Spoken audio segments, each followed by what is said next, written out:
So just to give you a little bit of an understanding about the ISEB portals and how they all interlink, you are just one part of a three-part portal. Yours is the Guardian portal, and they were designed to improve the administration of the common pre-tests. So you as parents or guardians, or in some cases agents, register your children for the common pre-test on the Guardian portal. And it's in this Guardian portal that you can track your registration process. So as I mentioned, there are two other portals. There's the senior school portal, and it's the senior schools to which you are applying, and that's who you send your applicant ID to, and they upload that applicant ID into their senior school. And it's the senior schools to which you are applying, and that's who you send your applicant ID to, and they upload that applicant ID into their senior school portal. There's also an invigilation centre portal where the place where your child is taking the tests, they can log in and approve your requests. They schedule the tests. They are able to administer the tests. So that's how the three portals all tie up. So I'm going to talk you through the kind of step-by-step process about what happens. So the first thing that you've done, you go to our Guardian portal and you create your portal account. Once you've created your portal account, which you do with your information, so that's your name and address and details, you go in and you create a new applicant. The applicant is your child, and that's where you're going to put their information that the senior school wishes to see.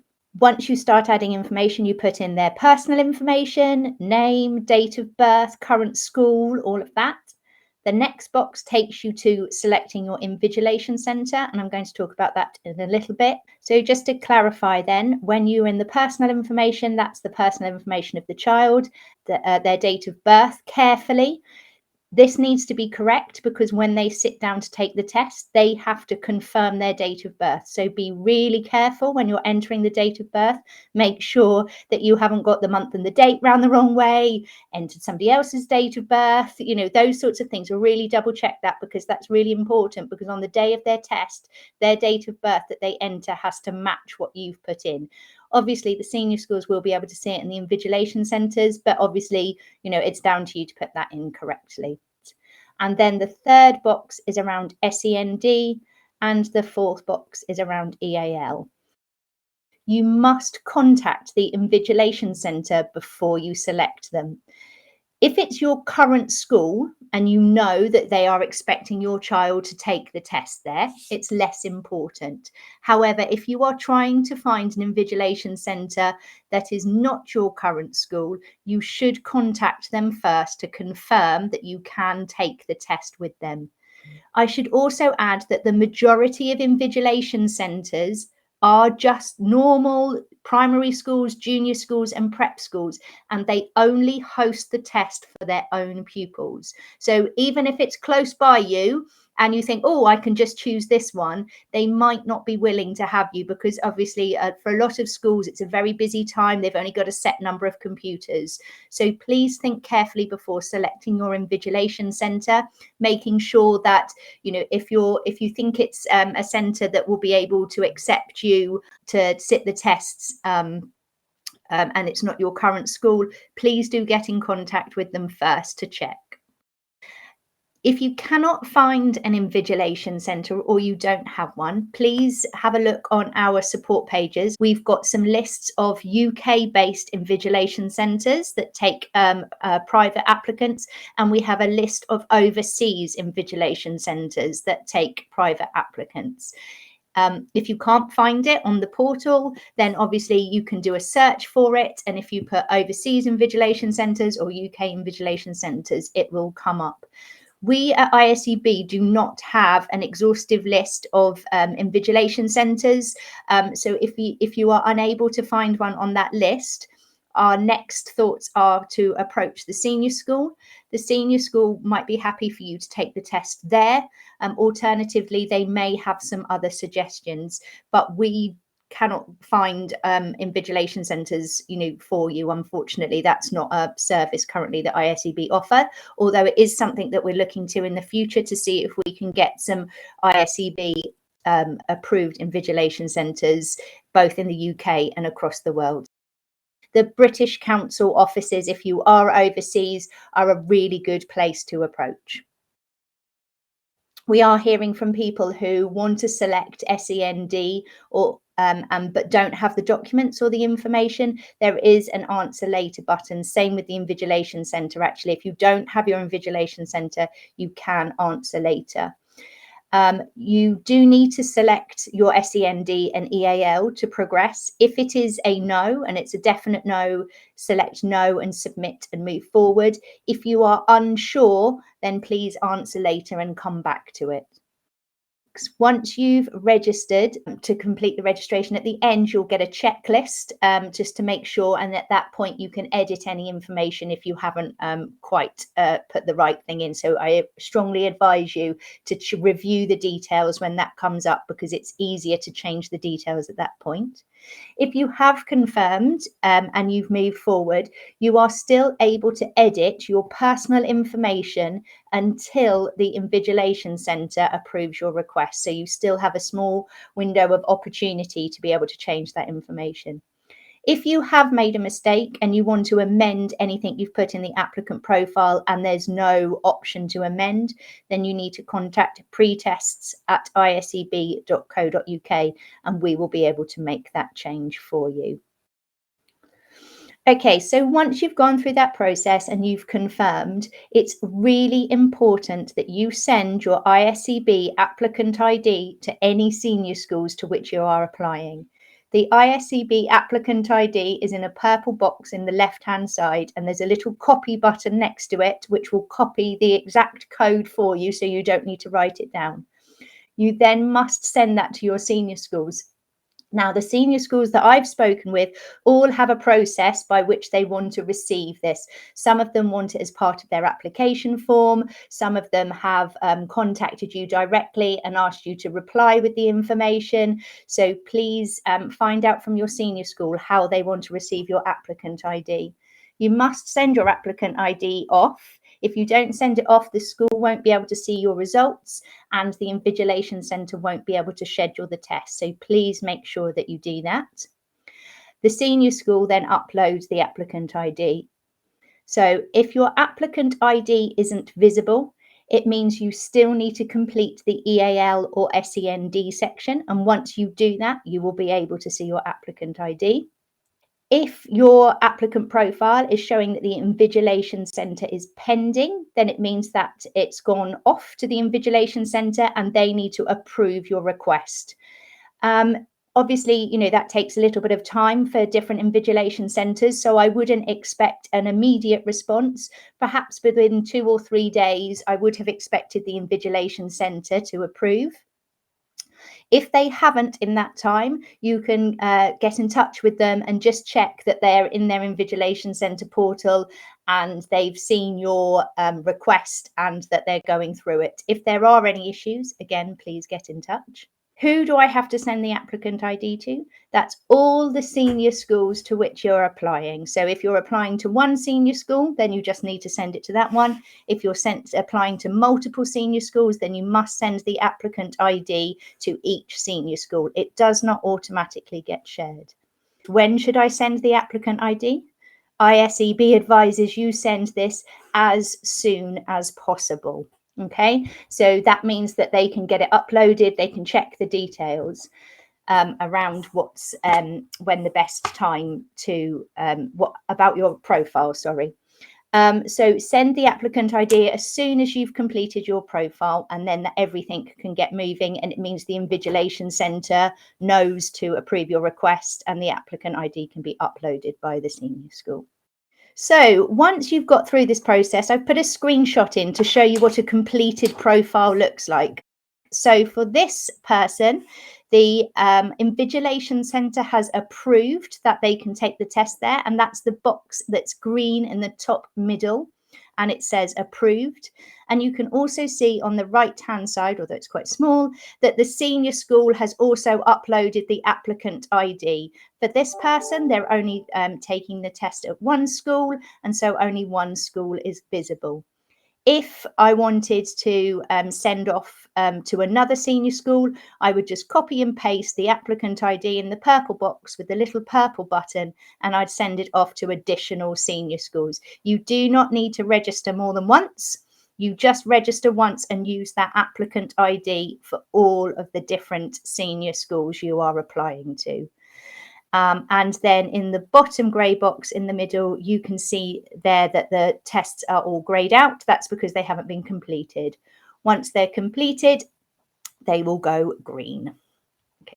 So what's happening now? What should you be doing now? So first of all, if you haven't, you need to create an account on the Guardian portal, which is your details. And I've put the link to the Guardian portal here. You then need to select create new applicant, and that's where you enter your child's details. As I said, you enter personal information, choose your invigilation centre, complete SEND and EAL. You then review your details, view your applicant ID, and send to your senior schools. If you're having an issue getting back into your account, please try using a different browser.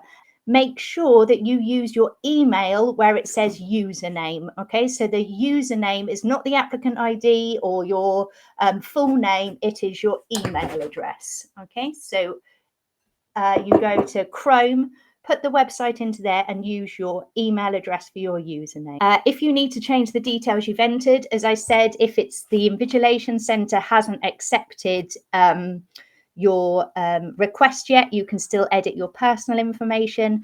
For any other changes, you need to contact pretests@iseb.co. Will I receive confirmation? You won't. As I mentioned and showed in the previous screenshot, everything is confirmed on the screen. So you need to log back into the portal to make sure that your invigilation centre has gone green and that the senior schools that you were expecting have uploaded the ID and they will be visible on the right hand side. Like I said, both of them are probably, they've got lots of people that they're accepting and approving and uploading the codes for. So don't expect that to be uploaded straight away. I would have thought 2 to 3 days, but it very much depends on the senior school. So I would leave it a few days at least before you contact anyone to ask why you're pending or your senior school has not uploaded the ID. So what happens next? So you've been through and you've put all of your information in and now you're waiting. So for most of you, you're probably waiting either for your invigilation centre to approve or decline your request. Now, they may decline your request if you perhaps have accidentally selected the wrong invigilation centre. Now we have 600 invigilation centres on the list. The number of similarly named places is growing. If you want to take the test at a school with a name where it's quite similar to others, please make sure you check the address and the postcode to make sure it's the right one. There's quite a few overseas venues. For example, all the British Council ones start with British Council, so make sure you've picked the right one for your country. They may decline your request because perhaps they weren't expecting to see you in there. Perhaps you're not one of their current pupils, and so they've declined your request because you can't take the test there. If you think that they have declined you by mistake, then you can obviously get in contact with them and you can go back in and you can add in a new invigilation centre. The next thing, as I said, you're waiting for is your senior schools or schools to upload your applicant ID. And then we will, you'll be able to see them in the list. Once those two things have happened, the invigilation centre will start to schedule the tests. Now, they will do this within their own time frame. Some schools will be starting to schedule them now. Others will do them closer to the test date. So that's up to the invigilation centre to do, especially if the invigilation centre is your current school or the senior school. If your invigilation centre is a venue, a non-school venue like a British Council, you may want to discuss with them outside of the portal the date of the tests.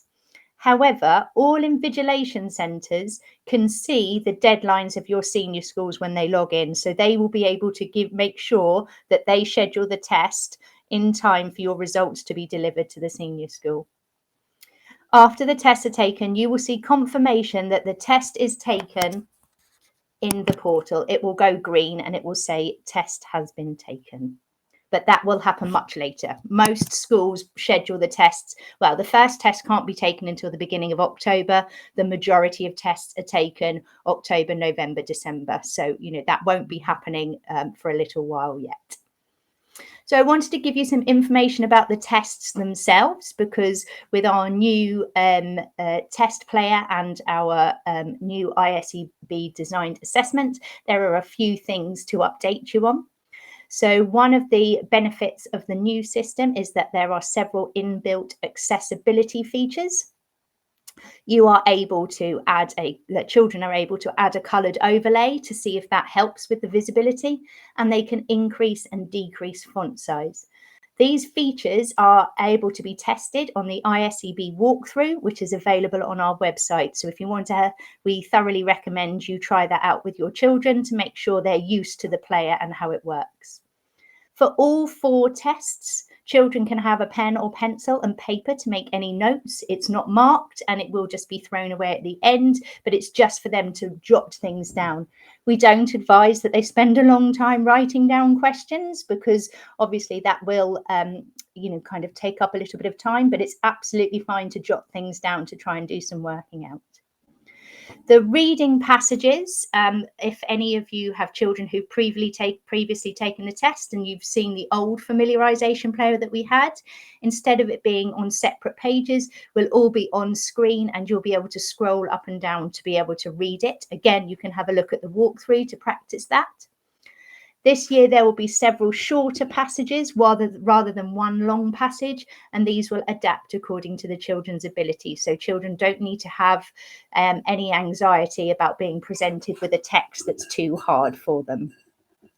The verbal reasoning test has also been updated, whereas previously there were quite a lot of number-based questions. These will all not be in the test this year. They will all be verbal. And then finally, the length of the test. English and maths are both 40 minutes, non-verbal reasoning is 30 minutes, and verbal reasoning is 25 minutes. I think it's really important for me to say that this is not a speed test. We have calculated the length of the test based on the vast majority of children being able to complete the test. Okay, it's not a speeded test. We anticipate most children finishing. Okay, so that's really important, that the children don't feel like they've got to rush through the questions in order to get to the end. So I want to tell you where you can go for support. In the bottom right hand corner of your Guardian portal is a little help button. You can search for articles that will help answer some of your questions. That's where you can look up those overseas and UK invigilation centres, but you can also contact us through the button at the bottom that says contact us. You can also go directly to our knowledge base, and I've put a QR code here that will take you straight to that page. And if you click on Parents and Guardians, you will see the getting started information and also our FAQs.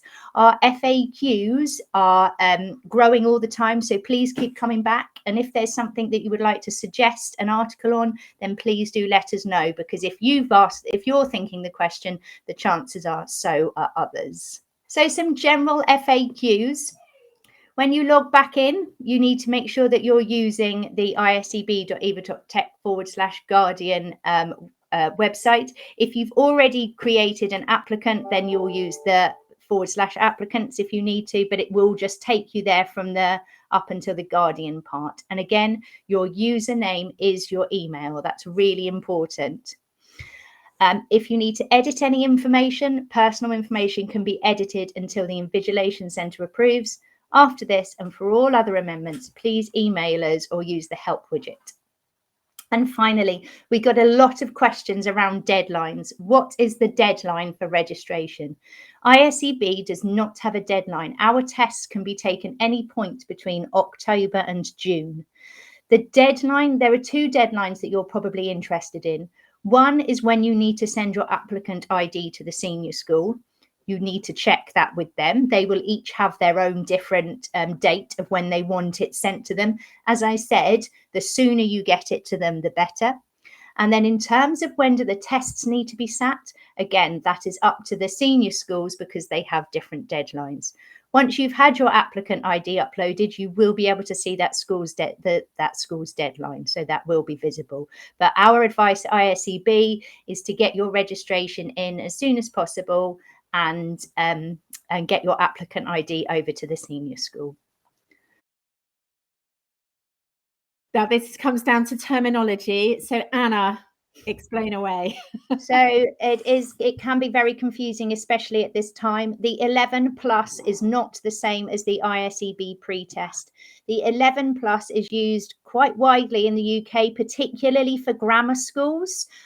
It's different. It's taken at a different time. It's a similar type of test with similar modules, but they are not the same thing. So you might find some of you have children that are taking the 11 plus if you're applying to grammar schools and senior schools that use the pre-tests, or you might find that the 11 plus is not something that is anything, you know, kind of that you are using. But yes, it is possible for your children to take the 11 plus to get into some schools and the ISEB common pre-test to get into other schools. Thanks, Anna.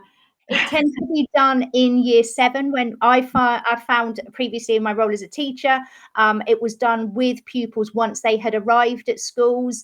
It is multiple choice, and it is but it isn't done online. It's done on a paper and they have to cross through the letters. It is another form of testing.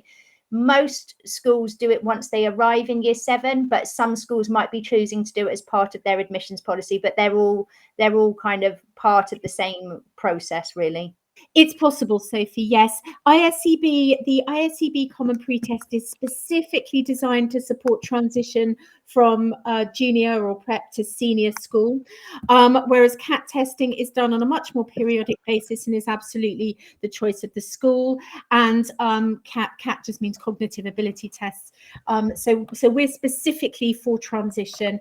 The school will be able to clarify with you. However, we know that practicing for CAT and practicing and knowing and understanding some of those question styles in maths, English, verbal reasoning and non-verbal reasoning means that however your son has prepared, he's going to be in good stead. Yeah, again, it's really tricky. We don't have a late registration date. You need to check with the senior school and when they want to they want your results by. And all senior schools are different. So check with them, find out when they need to see the results by, make sure you've got your applicant ID into them, and then the invigilation centre will be able to see that deadline in their portal. If you are taking the test in year 6, it is likely that you are either using it for year 7 entry, which will be 23-24, or you are using it for year 9 entry, which is 25-26. I really hope that any senior schools that are on here aren't now listening to me going, oh, Anna, you've told them all that wrong. So I'm really hoping that that is the right answer. Basically, you take it now for entry either to start your school in year 7 in 23, or you take it now for entry in 25. But that if you're at all not certain, I would get in touch with your senior school. You can go on our website, and in the schools page there is what's called a test framework, and you can have a look to see what is in the test. That will give you an idea. It won't tell you what's in the test. I've just made everyone really excited. It will give you an outline of the tests in terms of what sort of things you can expect to come up in the maths, what sort of things you can expect to come up in the English. Broadly speaking, for maths and English, we follow the national curriculum up to the end of year 5. So that might make a difference in terms of content. So it's probably worth having a check there, I would say, just to make sure that there wasn't anything. But the idea is that when we piloted these questions, we piloted the questions throughout the world. We didn't just pilot them in the UK. We piloted them in 4 continents, actually. And so I would imagine that would not be a huge problem for you. So for senior schools to receive an applicant ID, you might need to formally register with some senior schools, and she is absolutely exactly right. You have to formally register. They won't accept your applicant ID unless you have registered with them. So just because you've got your applicant ID, don't just send it to any senior schools. You should only send it to your senior schools that you've already created an application for to their admission. So they will only upload your applicant ID once you've been through their registration process. So yeah, thanks for confirming that. We've got 70 senior schools using the ISEB pretest, and they each have a slightly different way of having it. So it depends on whether you've registered, what system you've registered on. Please contact the senior school if you're not sure. Check your emails from them first. It's likely that they've put it in their email about how they want to see it. And if it's not clear in there, then contact them. If your primary school doesn't administer the pretest and you want to take it at the senior school, you will have already sent them your applicant ID anyway, because that's to have your applicant profile in their system so that they can see your results. That's a completely separate thing. If you want to find out whether or not they can be your invigilation centre, you need to contact them and ask.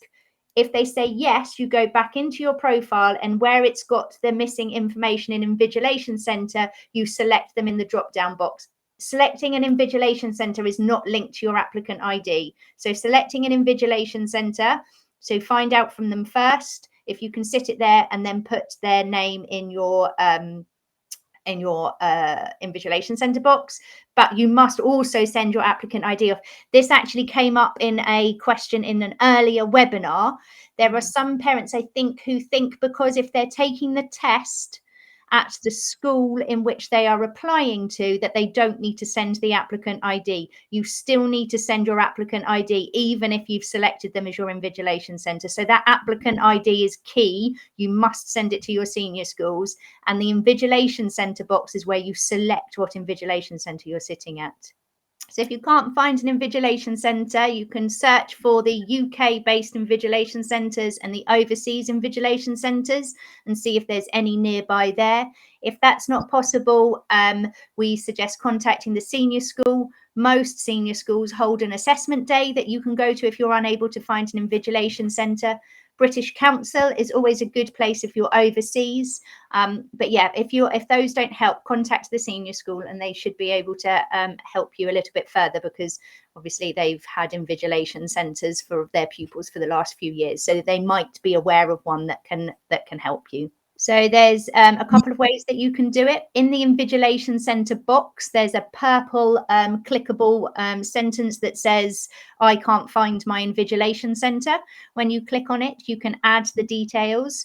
If you don't want to be responsible for adding their details because you don't know their email address or their contact details, you can either let us know or get them to contact us, and we will send them the form to complete that they can then add themselves. If you do it that way, we can also send them the guide as well, so they know what to expect. So if it's not on there, just let us know at pre-tests and we will let you know the link to send to them. Exactly the same. It's no different. We've got plenty of overseas centres, so it's exactly the same. You can either add them in the I can't find my invigilation centre, or contact us asking us how the invigilation centre can be added, and we'll send you a response that gives you a bit of an outline as to the new process, why registration is important, and the invigilation centre guide and the form for them to fill in, and you can forward it to them. No, senior schools can't see any other senior schools unless there is a caveat. If you are taking the test at the senior school, so you're not taking it at your current school, you're taking it at the senior school, they are also your invigilation centre, and the invigilation centre can therefore see the other senior schools in order to get the deadline right. So if you are not taking the test at your senior school, then no, they don't see it. If you are taking the test at your senior school, and therefore they are your invigilation centre, then yes, they will be able to see the other senior schools.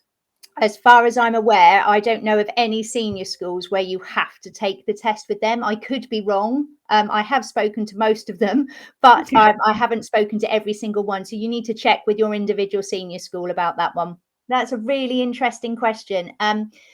I think it very much, there's a couple of things to take into consideration here. If you are taking the test at your current school, it's best to speak to them and work out. They know what's best, especially if they've done this before. They know what's best for the children. Some schools put 2 on the same day and 2 on the next day. Some spread them out. Some do them all in one day. You know, they do know best. If you are taking it at a non-school venue like the British Council, the chances are you will take the test all in one day because you've booked that slot to take the test. There is no reason advantage either way. You know, it's just up to kind of what suits the invigilation centre. And if you have any concerns, and you know that you know obviously you can speak with them, especially if it's a non-school venue. But in general, you know, if you're going to a senior school, they'll probably do it as an assessment day, all in one day. We haven't been able to find any evidence that one or the other is better or worse. So, you know, for some children, they want to get it all out of the way in one day. They don't want to be having it hang over them. And for others, you know, kind of a break in between is also great. But that's up to the invigilation centre, really. If it's your current school, then, you know, and they are a school, you know, they do understand testing well and they do know what's best for the children. If you're going to a non-school venue that you're hiring or paying for, again, that's up to you. If you wanted to request that they do it over 2 days, then you can discuss that with them. But yeah, it's usually up to the invigilation centre and the kind of relationship that you have with them, whether they're current school or a non-school venue. Now, Anna, clarify with us who submits the information about SEND and EAL. So the parents need to add the information in your portal, and it is a request. Okay, it's not it needs to go to the senior school as a request. You can't proceed without adding your documents, so make sure you've got your documents to hand. If you are uploading them, make sure they're saved to your desktop before you drag them in. You then have 2 tick box options. You can request extra time. You can request other access arrangements, such as a reader, or you need rest breaks for your child, whatever is kind of part of their normal way of working or part of any reports that they've had. Or you can select both boxes. It's really important that you select the box that's appropriate. So if you want extra time and a reader, then you need to make sure you've ticked both boxes. If you just want extra time, make sure you've ticked the extra time box. There are some empty fields then that you can complete with all the extra information if you think there's anything specific that the senior school needs to know. Please bear in mind, this should not be the first time that a senior school hears about SEND. You should have already kind of passed that information on. It's more like a check so that they know, yeah, we had that on part of our registration. We can match that to their ISEB record and we can approve it. If you're at all uncertain, leave it as kind of pending or answer later, I think it is. But if you have already selected no, you need to go back and you need to add it later. Contact us at pre-tests and we can make that switch. So essentially, I think what they're saying is there any disadvantage to selecting EAL, or does it change? From an ISEB perspective, it makes absolutely no difference to the results or the tests or the questions that you're presented. I would say, from speaking to senior schools, it absolutely won't make any difference to their consideration. Again, if you're concerned, I would check with the senior school themselves, but I would very much doubt that ticking EAL would make a difference, but you should check with the senior school first if you're concerned. What's the difference between having EAL or not? No, it's only an information box. So you're letting the senior school know that you want them, you want to register them as EAL, and the box is there in case you had a specific thing that you wanted to inform the senior school or to request from the senior school. You might want to request that a bilingual dictionary is used, for example. If you don't think it makes any difference and it's not going to impact the test, then just select no. At the moment, if it's part of their, if they have SEND or EAL and it's part of normal ways of working, then you can request that they use it. But otherwise, no, there's no dictionary allowed. So there's no set number of questions. It's an adaptive test, which means it fully adapts to the child. There is obviously a minimum and maximum, because otherwise the test would be over in 2 minutes or take 7 hours. But there is a minimum and maximum, and it depends on how accurate their score is. So knowing the number of questions isn't really very helpful. It will present questions to your child, according to how they're doing, how accurate their score is, and how much time that they've got left. The quantitative numerical stuff is out of the verbal reasoning. When we did our analysis, there was enough of that skill presented in non-verbal reasoning and the maths test, so there was no need to put children through it again in the verbal reasoning test. So if you go on the ISEB walkthrough, you will see the styles of questions that are likely to come up. They won't be the exact question styles, because otherwise everyone would go away and they would just practice 3 types of question styles, but they will give you an idea, so that there will be things on synonyms and antonyms and those sorts of things. So go on the walkthrough. That will give you an idea of the sorts of questions that will come up. So the senior schools get the results. They are part of their admissions process. They take into a lot of factors, not just the test. So the results are delivered to the test. Each senior school uses the results in different ways. If you want any information, around that, then it's best to contact them. It's unlikely that you'll receive the results, but they might be able to give you an idea about how your child got on within their whole admissions process. Yeah, they are age standardized. There's some clever algorithms that go on that look at when your date of birth is and when you're taking the test, and then your score is standardized accordingly, so that there is no perceived advantage of age or when you sit the tests. What we're really keen to stress is that there isn't a pass mark. There's no, ISEB will not sit there and say, if you get this mark, then you get access, because every school likes to look at those differently. There are a whole range, and hopefully you're pleased with this. There are a whole range of ways in which a senior school will look at your child. Is that school and their values, their ethos and their culture somewhere they think your child will thrive and fit in? There are academic results, yes, but they also love to speak to the head and understand the reports that the head of your child's current school writes. And so senior schools aren't only looking at one single grade, and I think that's really important. I've spoken to heads of every top school, every independent school nearly in the country in the last year, and all of them say this is very much a holistic process for them, of which this test result is just a part. And hopefully you'll find lots of resources on our website and information on our website, even information from heads that help put that into context for you. So that's why we're not trying to withhold anything. It's about ensuring that your child is considered as a whole person for all their wonderful skills and talents. They really care about the full range of things that children can do.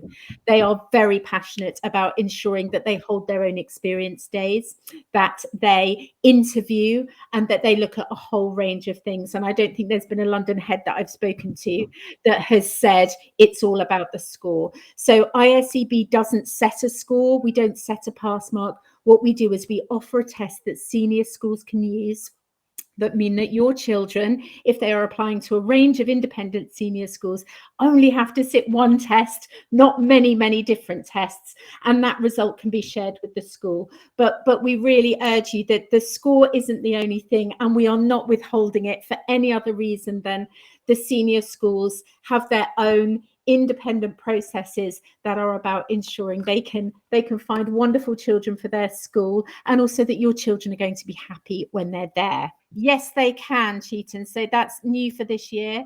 Matthew Rear has asked, I think this is excellent tech support from earlier, Matthew. Are there any resources available this year? Anyone taking 2022? Anna, we've got some great news there, haven't we? Yeah, there's a couple of things there. So obviously you've got the walkthrough to go through. That's really important that you do that. On the parents page, I think it's called families page, see common pretest families page on our website. There are there's a resource on there that says preparing for the pretests. What that does is give you a really good idea of some kind of ways to improve kind of understanding of what might happen in the tests, and also, you know, kind of games that you can play. ISEB really it's about the well-being of the children. Sitting in front of test practice, you know, for hours a day is not going to improve their test result considerably. And if I'm honest, you can probably tell, you know, that that child, you know, needs to, you know, wants to go out and do some other things. So there's some lovely ideas about other things that you can do with their children. And we are working with current schools and prep schools and junior schools and primary schools to come up with some classroom resources.